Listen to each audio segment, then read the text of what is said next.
The air hangs thick tonight, heavy with the scent of damp earth and coming rain.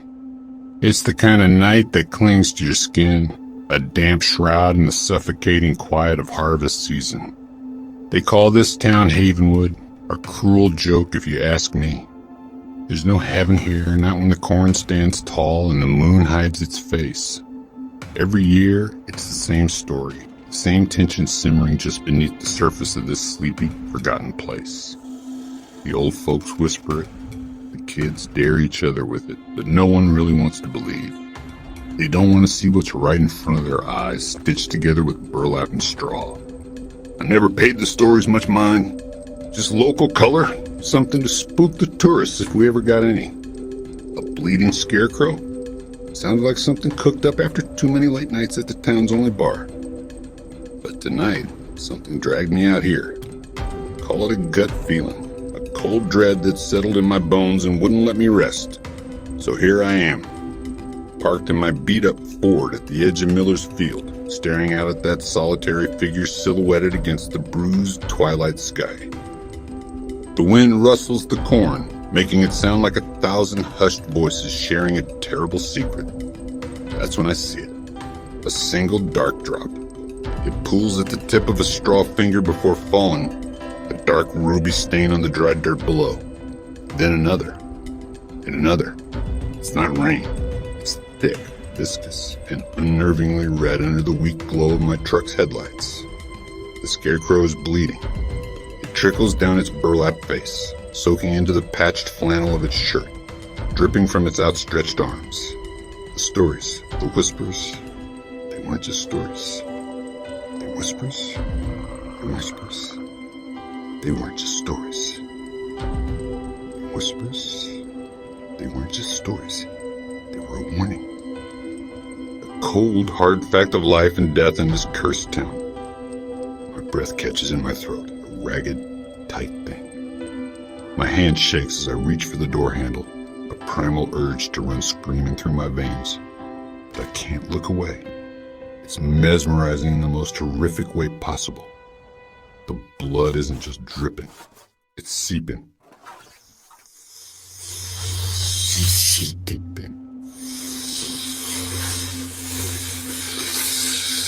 Seeping. Flowing from the seams as if from a fresh wound. The scarecrow, Old Man Hemlock as the town calls him, is weeping crimson tears onto the very soil it was built to protect. The harvest is here, and it demands its price. A price paid in blood right before my very eyes.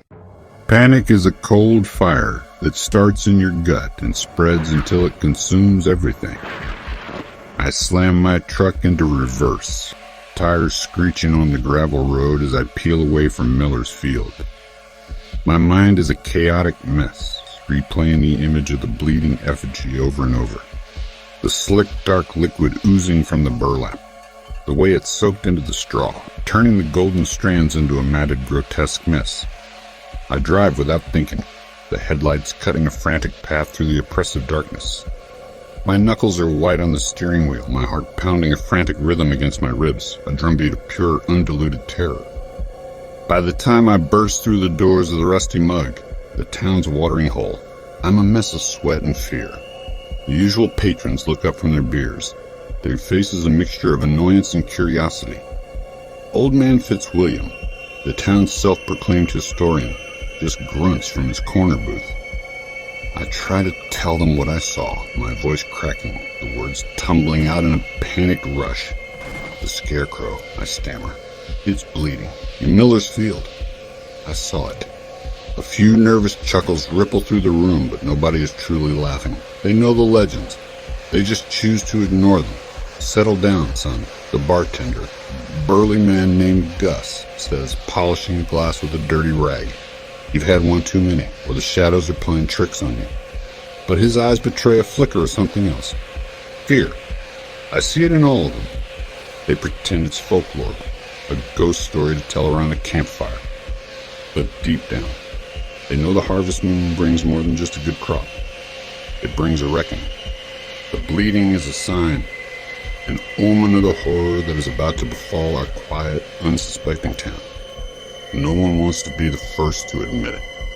They send me away with placating words and dismissive waves, telling me to go home and sleep it off. But there will be no sleep for me tonight. The image is burned into my mind. As I step back out into the cold night air, the town feels different. The shadows seem longer, deeper. Every rustle of leaves sounds like footsteps. Every gust of wind sounds like a low guttural growl. The panic I felt in the field has now seeped into the very foundations of Havenwood. A silent, creeping dread that whispers of what's to come. The scarecrow is bleeding, and soon it won't be the only one. The sun rose on a world that refused to acknowledge the night's horrors. People went about their business, the clatter of daily life drowning out the silence. The whispers were aimed at me, painting me as the town lunatic. The image of the bleeding scarecrow was a permanent stain, something ancient and malevolent. I drove back to Millersfield, needing to see it in the harsh light of day. The ground beneath it was stained with dark, rust-colored patches, like dried blood. It wasn't a dream. It had happened, and the proof was right there. My obsession began then. The town wouldn't see I would make them. It was a curse that hung over all of us, and I was the only one willing to look it in its button eyes. I would uncover the truth about Old Man Hemlock, no matter the cost. I sought answers from Old Man Fitzwilliam, the town historian. I found him hunched over a dusty table, surrounded by aged books. They think I'm crazy, I said. The bleeding scarecrow, the harvest curse. He rasped. Some stories are best left buried. What is it? I demanded. What is that thing? He retrieved a heavy ledger, blowing dust from its cover. It's a ritual, he whispered, a pact made by the founders. They made a deal with a dark entity, creating the scarecrow as a vessel. It bleeds every harvest, promising bounty in exchange for the tithe. The ledger detailed prosperous harvests, followed by notes of families disappearing. Leaving the library, Fitzwilliam's words echoed. The tithe. The ledger recorded vanishing families, sending a cold dread through me. The whole town was built on sacrifice, a conspiracy of silence. It was about exposing a rot at the core of Havenwood. I began to watch the scarecrow relentlessly, bringing the stitched-up figure into sharp focus. I couldn't shake the feeling it was watching me back. I couldn't sleep, so I would just watch. The scarecrow became a dark, menacing silhouette. My family began to worry. My obsession was tearing us apart. I was afraid of losing her, and everyone, to the thing that stood waiting in the field. Days blurred together, my world reduced to the view from my truck on the edge of Millersfield. I filled my notebook with frantic notes, strange sounds, crows lingering, the feeling of being watched. The scarecrow's presence grew, its influence creeping closer to my home. Sarah begged me to come inside, but I couldn't leave my post. Someone had to watch. That night, the air went still. Not a leaf moved. I gripped my binoculars, sweat slick on my hands, and watched. The scarecrow's head turned. Slow, deliberate, locking its painted eyes on me, then the farmhouse. It wasn't just a scarecrow anymore. It was a hunter, and it had chosen its prey. When its head turned, time froze. The scarecrow was aware. I was no longer just watching it. It was watching me. Panic surged, but I grabbed my camcorder, desperate to capture proof. Through the lens, I saw it move again, its arm lifted, pointing straight at me, then at my house. A guttural scrape echoed across the field. I hit record, heart pounding. The evidence was undeniable. Old Man Hemlock was alive, and it had marked my family. For the first time, I felt a grim resolve. Let them call me crazy. I had proof. The hunt had become mutual. I spent the night in my truck, clutching the camcorder, haunted by what I'd seen. At dawn, I returned home, dread gnawing at me. My family was the target. I rushed to Sheriff Brody, desperate for help. He was skeptical, but I forced him to watch the tape. As the footage played, his face drained of color. The legend was real, and now he believed. We had to act. My family's lives depended on it. Together we raced to my farm, praying we weren't too late. Brody and I sped to my house, siren wailing, dread mounting with every second. The front door was ajar, the house eerily silent. A trail led from the porch into the cornfield. I called for my family, panic rising, and plunged into the maze of stalks. In a clearing, I found 3 crude crosses, and my family, lifeless, sacrificed. My scream was swallowed by the corn. Brody arrived horrified, as the truth settled in. This was the tithe, the price for Havenwood's prosperity. The Scarecrow's post stood empty. The hunt was no longer distant. It was personal. I fell to my knees before the crosses, grief and rage warring inside me. Brody radioed for help, his voice shaking. The air reeked of blood and loss. The Scarecrow was gone from its post, but I knew it was still out there. The ritual was complete and the message clear. My sorrow hardened into vengeance. The hunter had come home. Now, I would hunt it back. The days after the funeral were a blur. The town showed up with casseroles and whispered apologies, but I saw the truth. Fear. They feared the curse that splashed onto their doorsteps. They saw a reminder of the price of their peaceful lives. Leaving me alone in the silent house, I became a ghost, a hollow man. The rage cooled into something harder. An investigation began. My grief forged me into something new, sharp and dangerous. I was an instrument of vengeance.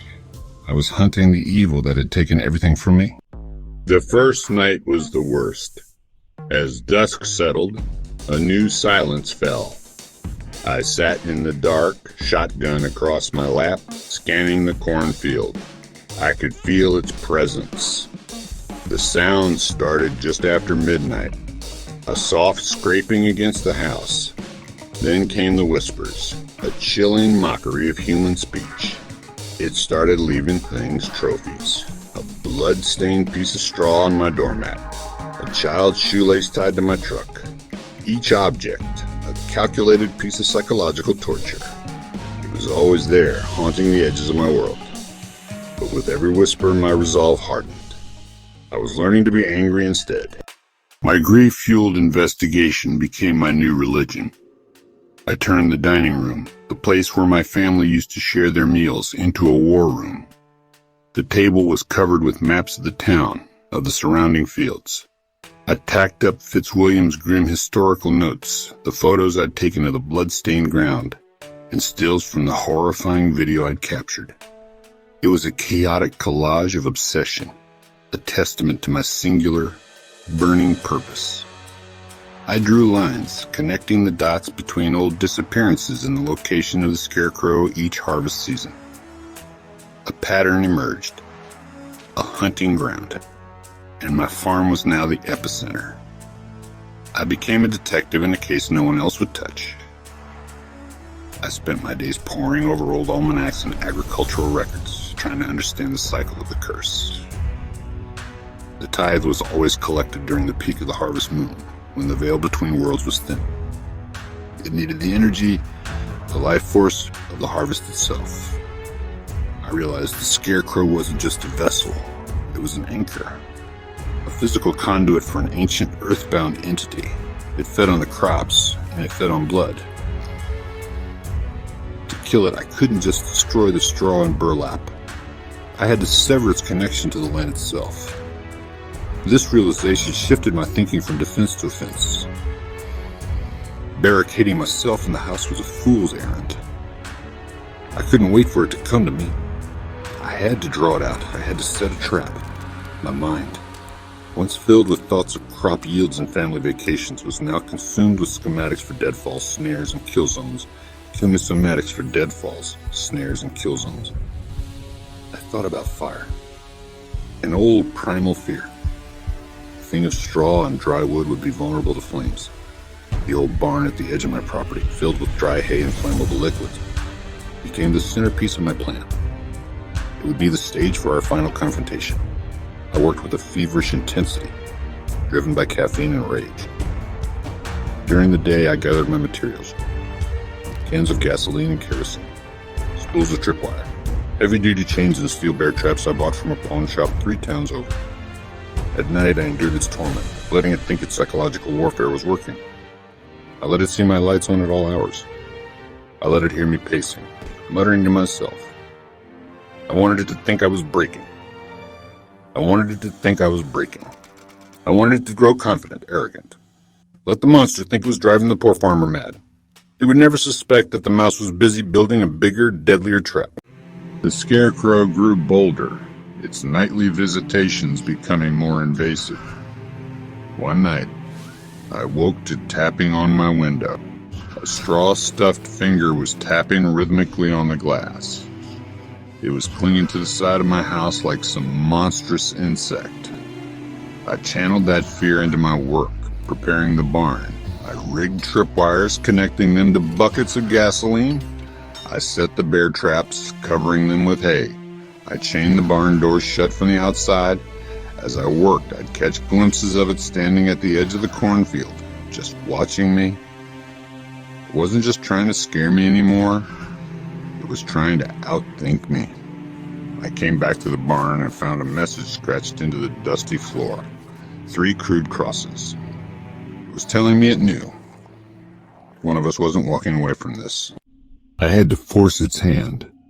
Its arrogance was my weapon. I set a simple trap away from the barn, a test to gauge its intelligence. I dug a deep pit near its path, covered with branches and leaves. That night I waited in the trees, shotgun loaded, eyes on the pit. It emerged from the cornfield, an unnatural silhouette moving with a jerky gait. It stepped onto the cover, and the ground gave way. But the pit was empty. A hole had been torn in the wall. A single ear of corn lay at the bottom. It was smarter than I imagined. My test had failed, revealing my hand. It knew I was fighting back. The real assault began. It was a brutal attack on my home. The final battle was here. The kitchen window imploded. I scrambled for cover as windows shattered. It was using its own limbs, punching through the glass.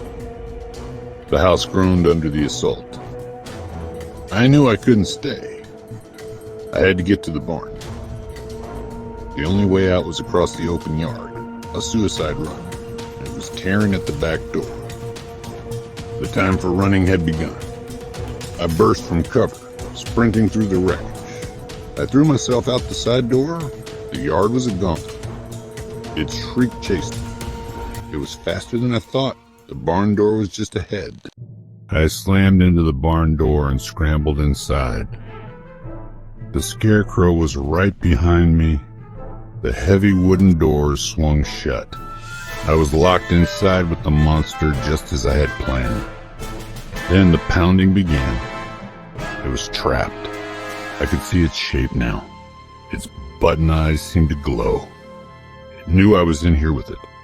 It lunged with a terrifying, unnatural speed. I brought the shotgun up and fired. The slug tore a huge hole in its burlap chest, but it didn't fall. That's when it smelled the gasoline. It understood the danger now. One spark to send us both to hell. I flicked the lighter and threw it into the gasoline-soaked hay. The world erupted in fire. Flames raced with terrifying speed. The entire barn became a furnace. The scarecrow shrieked as the flames engulfed it. The heat was unbearable. I had to see it burn, its form blackening and crumbling. Even as the flames consumed it, it lurched towards me. It was a creature of pure hatred. There was no escape. This was always a suicide mission. And watch the scarecrow finally fall. It was over. The curse was broken. A strange sense of peace washed over me. I saw their faces as they were in life, smiling, laughing. I closed my eyes and I closed my eyes, embracing the end. It turned the barn and everything in it to ash, until nothing remained but dust on the wind. The fire consumed my farm, a terrible pyre against the night sky. It left a smoking scar where my life used to be. The townsfolk watched, a mixture of fear and relief in their eyes. They saw an exorcism. The report said I, driven mad by grief, had burned everything. They found no bodies, just charred rubble. This became the seed of a new legend. The crops were bountiful, whispered with guilty gratitude. They told themselves the curse was broken, but they never again put a scarecrow in Miller's field. I became the new ghost story. They say my ghost now walks the scorched earth. You can still smell the smoke and hear a man scream. The fear remains, a permanent stain. My story became a cautionary tale, a grim nursery rhyme whispered to children to keep them out of the cornfields after dark. I had become part of the very folklore I once sought to expose, my name forever linked with the creature I destroyed. I am the bleeding scarecrow's final victim, and its eternal jailer. The townsfolk think I am gone, a memory turned to ash, but the truth is far stranger. When you burn with a thing of pure hatred, when your own rage is as hot as the fire that consumes you, you don't just die. You are changed. My essence, my grief, my vengeance, it all mingled with the creature's ancient evil in that inferno. So now, I wait. I am the silence in the corn. I am the chill in the harvest air. I am the shadow that flickers at the edge of your vision when you walk the lonely country roads at dusk. The entity that animated the scarecrow was not destroyed, merely wounded. It sleeps beneath the soil, weakened, waiting to rise again. It will try to find a new vessel, to stitch together a new body of straw and wood and forgotten things. The cycle of blood and harvest is an eternal one in this place, and the town's memory is short. They will forget the price of their prosperity. They will grow complacent. But I will be here to remind them when they start to forget the terror, when the whispers fade and the children grow bold. I will be the sudden gust of wind that sounds like a warning. I will be the rustle in the stalks that makes the hair on their arms stand up. I am the ghost of their sins, a permanent guardian born of fire and loss. My hunt is not over. It has simply entered a new phase. I am no longer a man of flesh and blood, but a spirit of pure cold vengeance forever bound to this cursed land. I am the watcher at the edge of the field. So if you ever find yourself in Havenwood when the corn is high and the moon is full, listen closely. Listen for the whispers that aren't the wind. And if you see a lone figure standing out in the fields, don't assume it's just a trick of the light. It might be the land trying to reclaim its bloody prize. Or it might just be me waiting. My story is a warning, written in blood and ash. The harvest always demands a price, and I will be here to make sure that next time the monster is the only one who pays.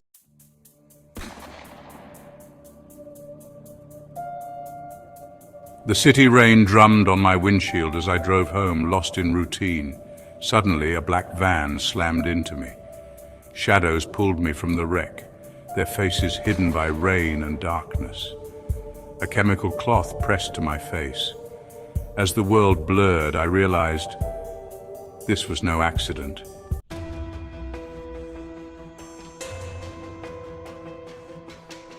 Consciousness returned not as a gentle dawn, but as a violent stabbing pain, a needle. I felt it slide into the crook of my arm, a sharp, cold violation that jolted my system back to life, but only partially. My eyes fluttered open to a world of motion and shadow. I was in the back of the van, the city a stream of fractured light through the grimy rear windows. My limbs felt like lead, heavy and unresponsive, a disconnect between my brain's commands and my body's ability to obey. Panic tried to claw its way up my throat, but it was a dull, sluggish thing, muted by the drugs coursing through my veins. The world was a slow, syrupy mess, I tried to speak, to scream, to demand answers, but my tongue was thick and useless in my mouth. Only a low groan escaped, a pathetic sound that earned me a gruff shove from one of the shadows beside me. I could see them more clearly now, two men dressed in black fatigues, their faces obscured by ski masks. They moved with a chilling efficiency, their silence more menacing than any threat could ever be.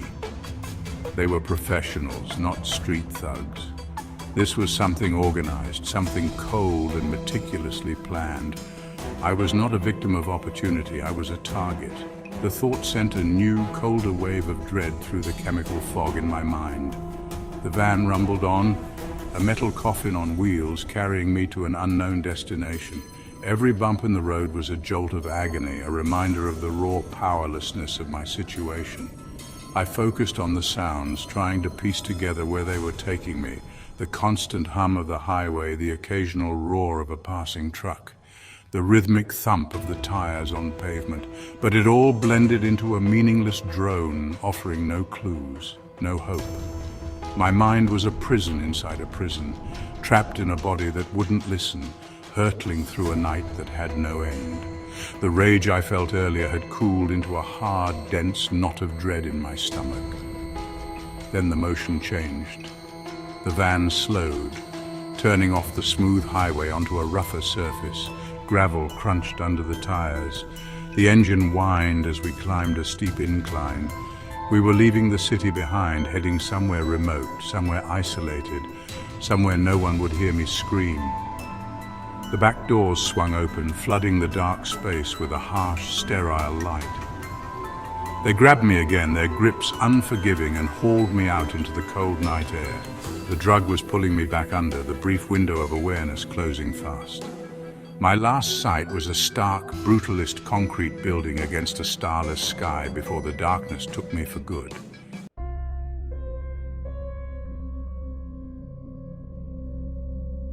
I awoke to a low, persistent hum and biting cold, my body heavy and unresponsive. Harsh white lights glared above, the ceiling seamless and sterile. The rhythmic beeping of medical equipment echoed my own heartbeat.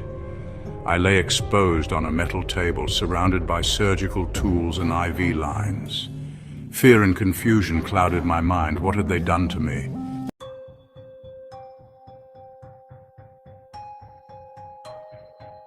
Adrenaline surged as I swung my legs off the metal table, feet slapping the cold floor. Unsteady, I forced myself upright, drawn to the mirror across the room.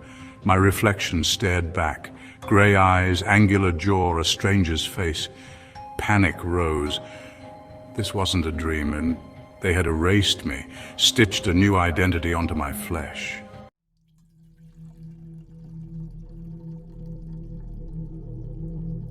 A soft click echoed in the sterile room. A door slid open, and a woman in surgical gear entered, her eyes calm and devoid of emotion. She held a clipboard, her voice crisp and clinical. "You're awake. The disorientation is normal. We gave you a gift, a second chance. You are the lucky one, the new prototype." The words were a mockery. If I was the lucky one, what happened to the others? "They didn't survive the stitching," she said. The hum of the machine sounded like a funeral dirge. I wasn't reborn. I was a grave. I was a...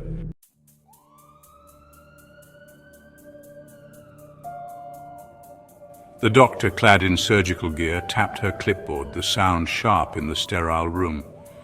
"Stitching," she said, "is more than surgery. It's the weaving of a new reality onto your body and mind. Identity is a tapestry memory, appearance, personality.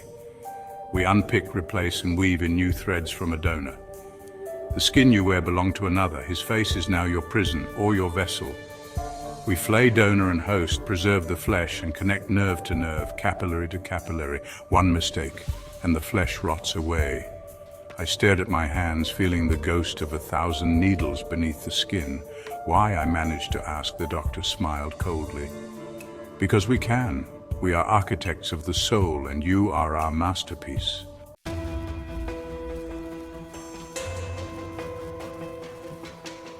The doctor activated a monitor, revealing a gallery of failed experiments, faces twisted, skin splitting, patchwork horrors.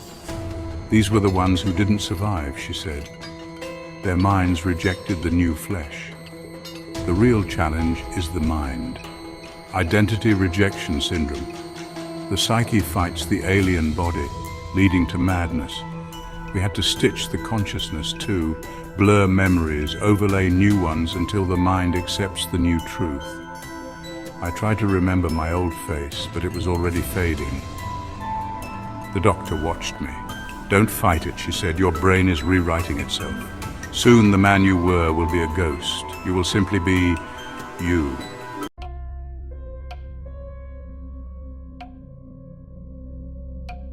The doctor pulled back a sheet revealing a corpse, my face, my body, lifeless and pale. He was the original, a gambler doomed by fate. "We intercepted his destiny," she said, "and repurposed it. We offered him escape. He became the vessel, you the new inhabitant. The failures you saw, their minds and bodies rejected the story. We learned to choose hosts at a crossroads, unhappy, adrift, ready for a new narrative. You were perfect. No ties, no future, a blank page. We didn't just give you a new face, we gave you a new plot." I realized I wasn't random, I was chosen, curated. My life was rewritten by a stranger's hand. I was the perfect canvas for her masterpiece of horror.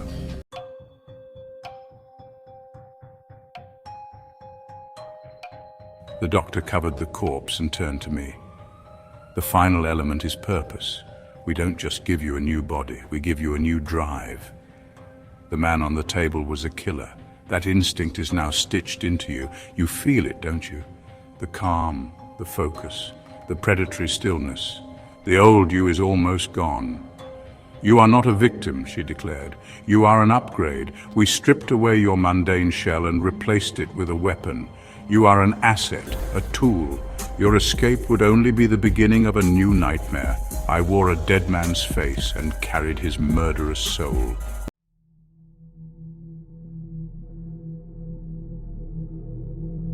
The doctor's words echoed, weapon, tool, upgrade. But beneath the killer's calm, a spark of the old me survived, rage, terror, will to live. I let her believe I was broken, slumping in feigned resignation. Her pride was my opening. When she turned away, the spark flared into action. My new body moved with lethal precision. I grabbed her clipboard and struck.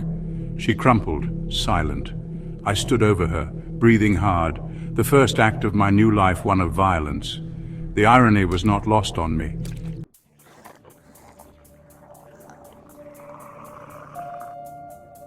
The doctor lay unconscious, blood at her temple. I took her keycard, heart pounding, and slipped into the corridor beyond. The air was thick with the scent of antiseptic and old blood. Steel doors lined the hallway, cells, cages. I was both hunter and prey, moving quickly past silent monuments to suffering. I had to escape. I had to tell someone. I had to end this.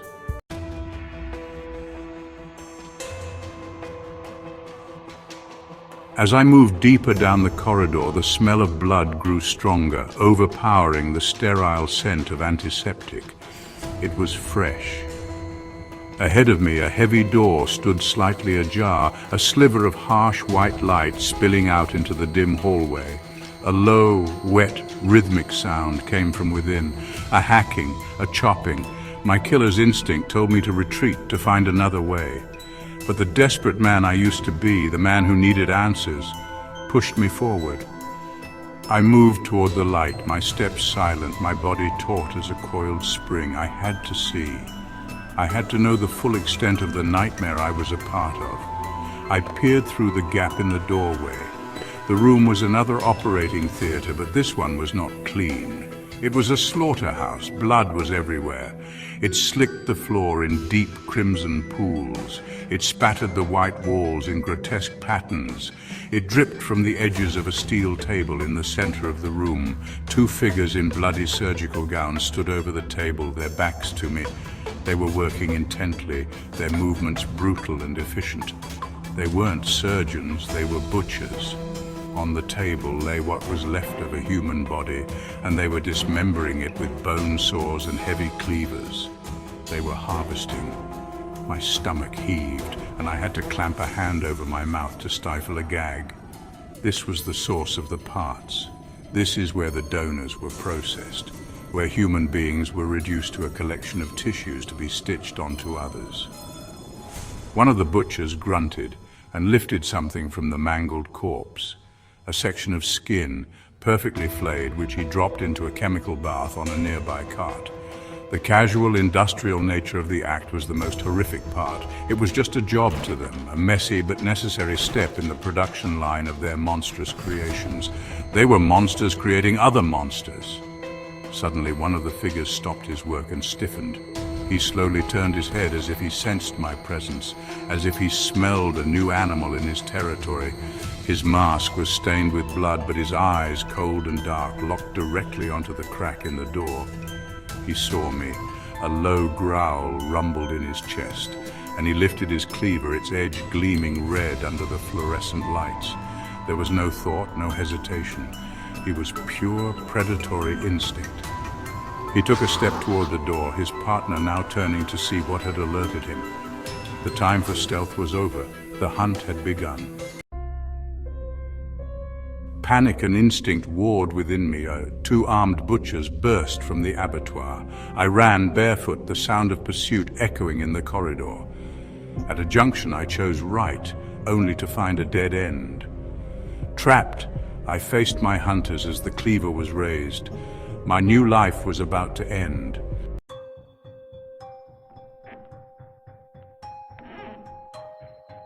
The dead-end corridor felt like a tomb, the heavy steel door at my back a final unyielding gravestone. There was nowhere left to run. The two butchers advanced, their blood-soaked gowns a grotesque parody of a surgeon's whites. I was cornered, an animal run to ground with the hunters moving in for the kill. But the new me, the killer she had stitched into my soul, was eerily calm, calculating. The injustice burned away my terror, leaving only cold resolve. I would not be unmade without a fight.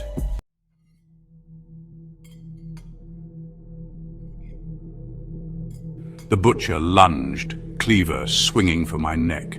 I dropped low, the blade whistling past. He stumbled, off balance. I swept his leg, slammed my shoulder into his ribs. The cleaver clattered away. I finished it, brutal, horrifying, but natural. One down. The second butcher hesitated, wary now.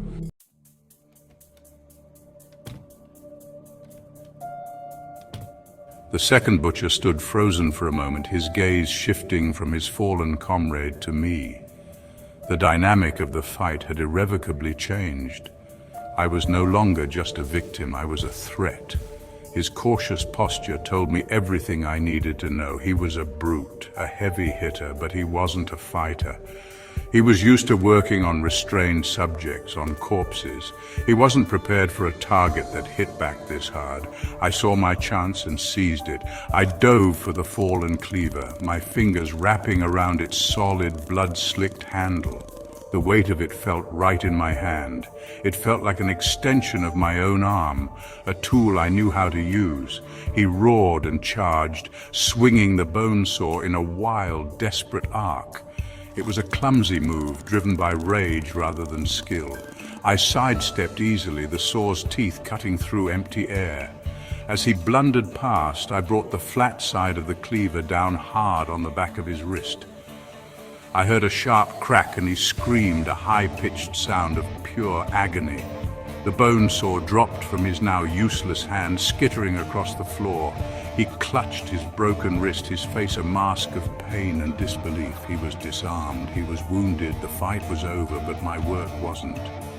The doctor's words echoed in my head, "You are a weapon." I advanced on him, the cleaver held ready. The hunter had become the hunted. He backed away, stumbling over his own feet, his eyes wide with terror. "Wait," he pleaded, his voice cracking. "Please." The sound of his begging was a strange music to the cold part of my soul.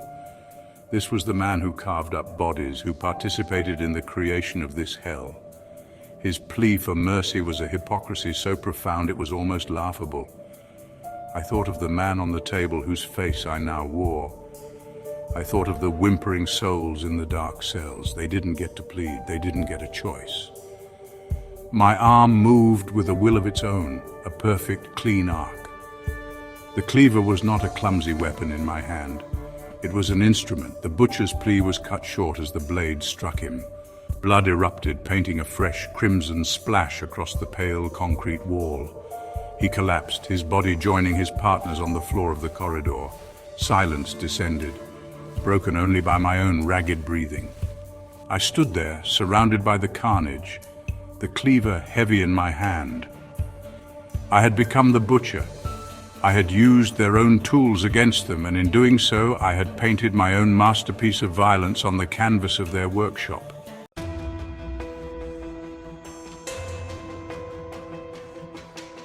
My heart hammered in the silence.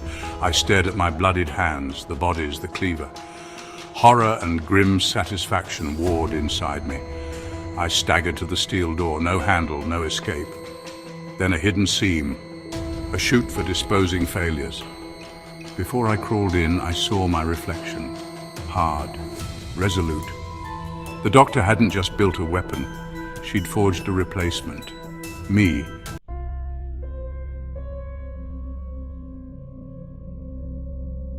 The reflection in the steel door held me captive. It was the face of a dead man, but the eyes were mine, burning with a new, terrifying clarity. She hadn't just chosen me because I was a loner. She chose me because I looked like him, her partner, her creator. I was a cuckoo in a dead man's nest, a weapon with a grudge. I was her masterpiece, and I was coming for her.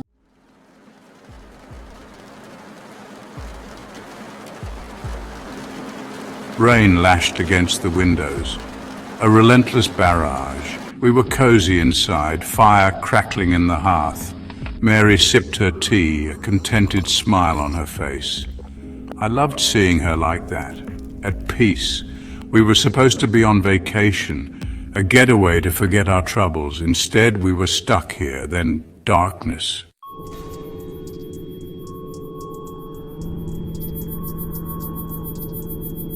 "Don't worry, darling," Mary said, her voice a soothing balm. "Just a power cut. Probably those old lines again." She always knew how to calm me, but I couldn't shake the feeling. Something wasn't right. The wind howled outside, an angry beast trying to force its way in. I told myself it was just the storm, but deep down I knew better.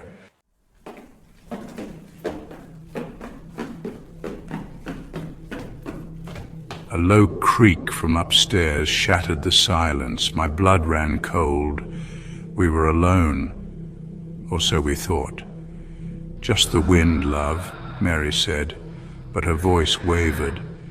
She felt it too, the shift in the atmosphere. Another creak, closer this time, like footsteps, slow. Fear, primal and raw, tightened its grip.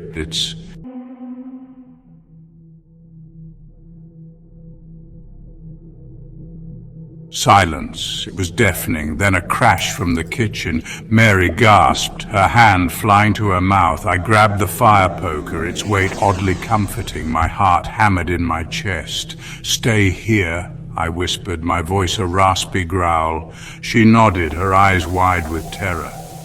I moved cautiously towards the kitchen, each step echoing in the silence. The floorboards creaked under my weight, and then I saw it.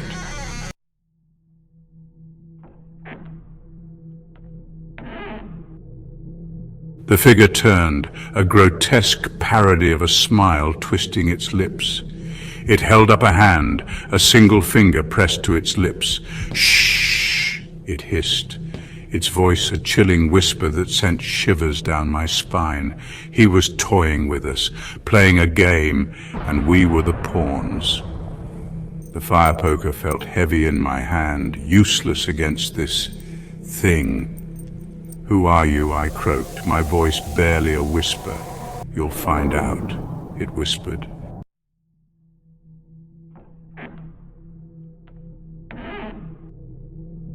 He was gone, vanished into thin air.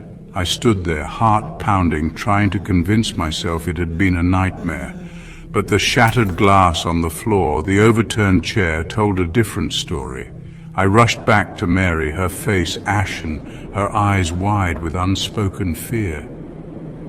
"He's gone," I said. my voice rough.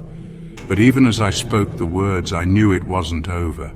This was just the beginning. The game had begun, and we were already losing. This was something far more sinister.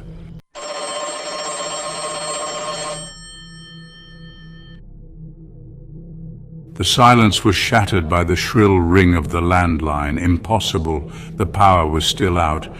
Mary and I exchanged a look of pure terror. Who would be calling us now, and how?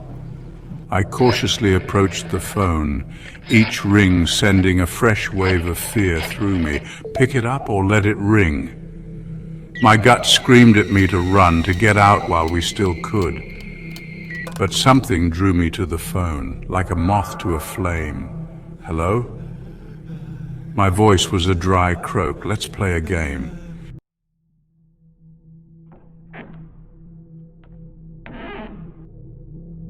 The voice sent chills down my spine. It knew my name, knew where we were, knew everything. What do you want? I growled, trying to sound brave, but my voice trembled.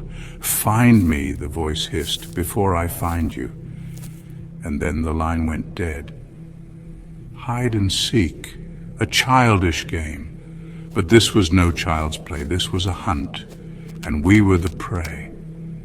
We need to get out of here, I said, my voice urgent. Mary nodded, her eyes wide with terror. But where could we go? We were trapped. We moved through the house like ghosts, our footsteps echoing in the silence. He was out there.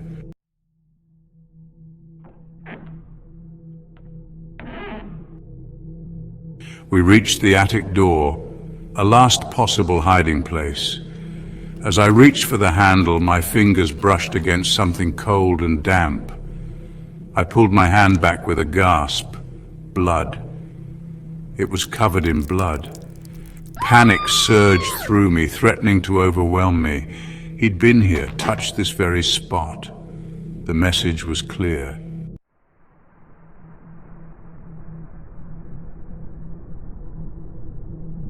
The blood-soaked handkerchief felt heavy in my hand, a macabre token from our tormentor. The word mine was seared into my brain, a branding iron on my soul. We were trapped in a nightmare, a twisted game orchestrated by a madman.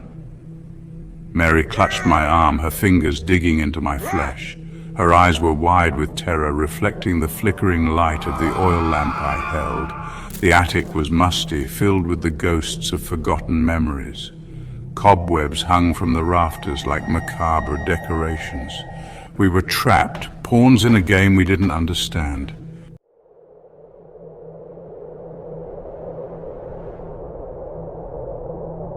Amongst the dusty furniture and forgotten toys, a small wooden chest caught my eye.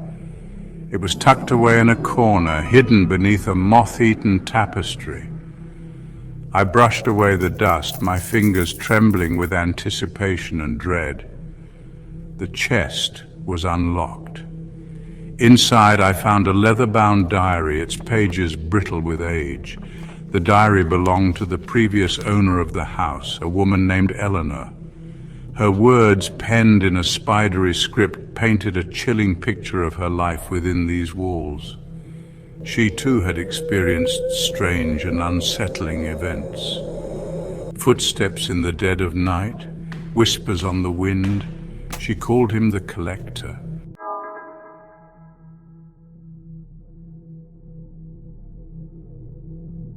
Hope flickered within me. Maybe we weren't dealing with a crazed intruder, but something else, something we could fight. Eleanor's diary mentioned a way to break the curse, a ritual. But before I could read further, a blood-curdling scream pierced the silence. Mary! I slammed the diary shut, my heart pounding in my chest. Her scream had come from downstairs. He had her. Panic seized me, urging me to rush headlong into the darkness. But Eleanor's words echoed in my mind. He feeds on fear. Don't play his game. I had to think, to strategize.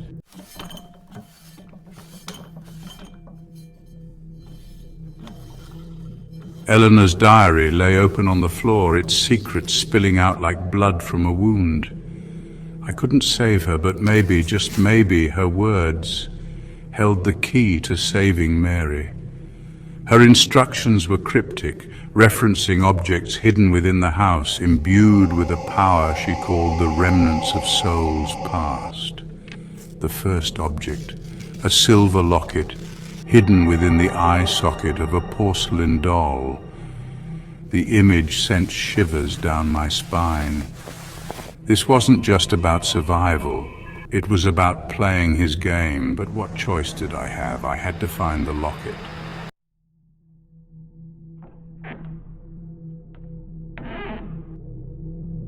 The porcelain doll stared up at me with vacant eyes, its painted smile a grotesque mockery of innocence. I could feel a presence here, a lingering echo of the soul it once held.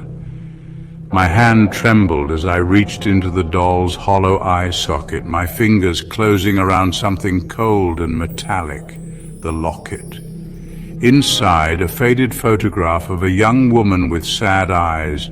Eleanor, no, a name scribbled on the back, Clara, below it a date and a single word, taken. I was surrounded by ghosts.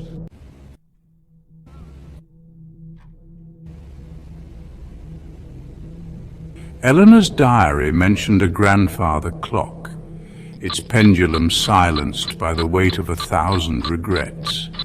The inscription was a riddle, a twisted clue leading me deeper into the belly of the beast. The clock was in the living room, a looming presence in the flickering candlelight.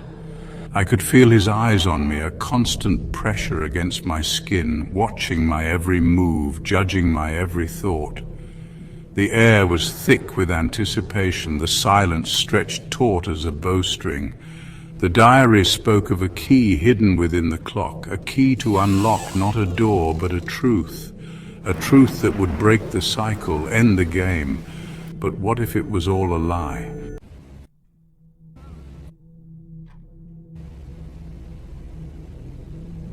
The grandfather clock loomed over me, its silence a suffocating presence. Eleanor's words echoed in my mind. The key lies where time stands still. But where was that? The pendulum was motionless, its brass weight cold beneath my touch.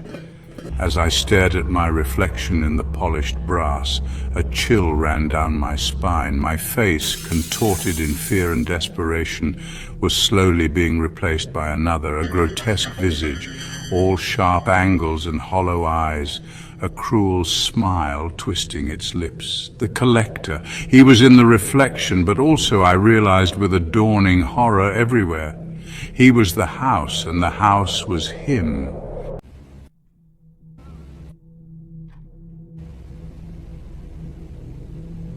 The chime of the clock seemed to break the spell that held me captive. I stumbled back, my hand instinctively reaching for the locket of the unfortunate Clara. Her face, frozen in time, stared back at me, a silent plea for help echoing from beyond the grave. My fingers fumbled with the locket's clasp, finally prying it open to reveal the hidden key. It was smaller than I expected, almost delicate, but as I picked it up, I felt a jolt of energy, a surge of power that made my hand tingle. This was no ordinary key, it was a conduit, a bridge between the world of the living and the realm of the damned. The key felt warm in my hand, almost pulsing with a life of its own. But as I stared at it, my stomach lurched.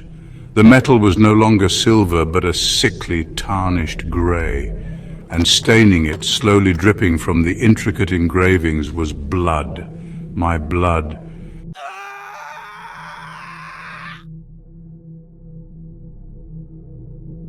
A blood-curdling scream echoed through the house, ripping through the silence like a shard of glass. Mary, Terror, primal and raw, surged through me, drowning out all rational thought. I had to reach her, had to save her, but the key felt heavy in my hand, a symbol of a choice I never wanted to make. Eleanor's words whispered in my ear, a chilling mantra: one life for another, a soul for a soul. Was this the truth hidden within her words, the terrible price of freedom? To sacrifice myself, to offer my soul to the collector in exchange for Mary's? The house seemed to pulse around me, a living, breathing entity reveling in my torment. I had to make a choice.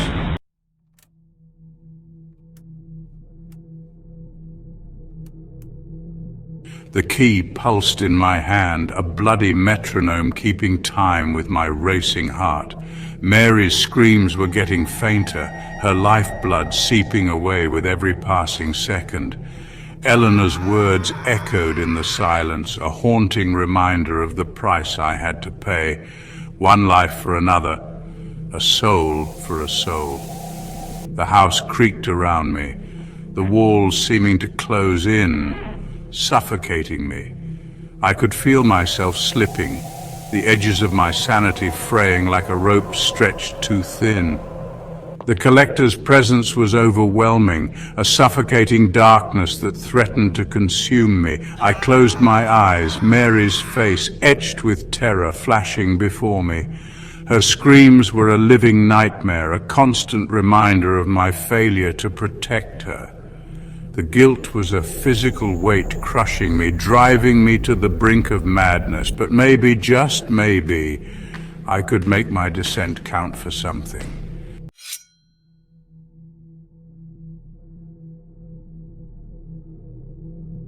My blood dripped onto the key, each drop a searing pain, a sacrifice offered at the altar of desperation. The house hummed with anticipation, the air thick with the stench of decay and a perverse sense of victory. The collector was close. I could feel his icy breath on my neck, his laughter echoing in my ears. I stumbled towards the large, ornate mirror that hung above the fireplace, its surface reflecting the flickering candlelight and the grotesque tableau of my despair. My reflection stared back at me, a stranger with haunted eyes and blood-stained hands. "Take it," I rasped, my voice a broken whisper, my words directed at the distorted reflection in the mirror, at the darkness that pulsed beneath its surface. "Take me, let her go." The air crackled with energy, the temperature plummeting as a wave of icy dread washed over me. The mirror rippled, the reflection of the room dissolving into a swirling vortex of shadows. And then I saw him, the collector.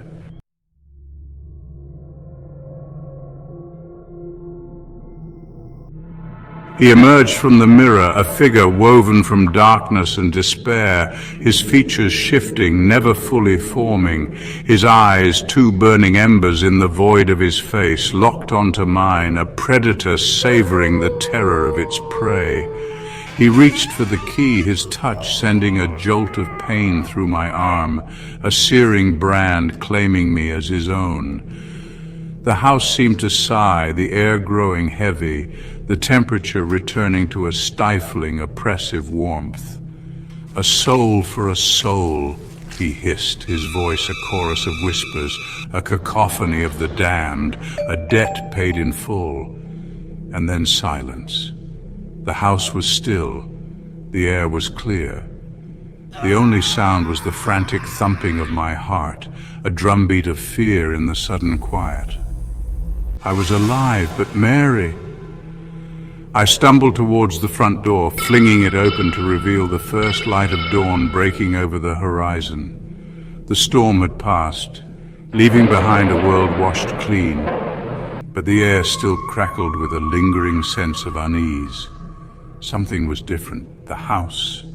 It felt empty, hollowed out. And then I saw it. Pinned to the door, a single blood-soaked handkerchief. Embroidered on it a single word, a chilling epitaph. Hers.